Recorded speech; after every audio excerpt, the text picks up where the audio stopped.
आप सभी का स्वागत करते हैं भोजपुरी इंटरटेनमेंट यूट्यूब चैनल पर। आ गया एक बार फिर बहुत ही बवाल, बहुत ही धमाकेदार भैया गाने के अपडेट को लेकर।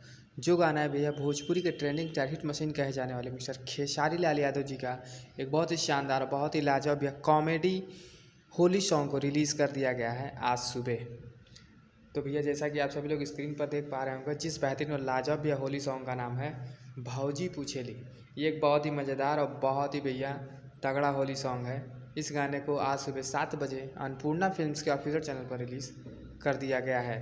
बात की जाए भैया इस गाने की, तो इस गाने को भैया गाया है भोजपुरी के trending star hit machine Khesari Lal Yadav ji ने। उनका साथ दिया भैया इस गाने में खुशी कक्कर जी ने।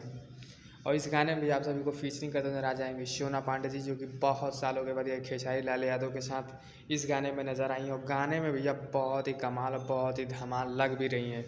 ये जोड़ी वाकई बहुत ही तगड़ी और बहुत ही अच्छी भैया लग रही है इस गाने में।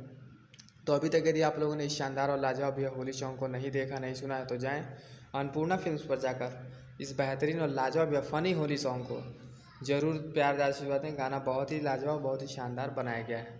तो आप सभी ऐसे भोजपुरी जुड़ी ताज़ा खबरों को पाने के लिए भोजपुरी इंटरटेनमेंट चैनल को सब्सक्राइब करना बिल्कुल ना भूलें और बेल आइकन को जरूर दबाएं, ताकि हमारे चैनल पर जो वीडियो अपलोड हो उसका नोटिफिकेशन सबसे पहले आप तक पहुंचे।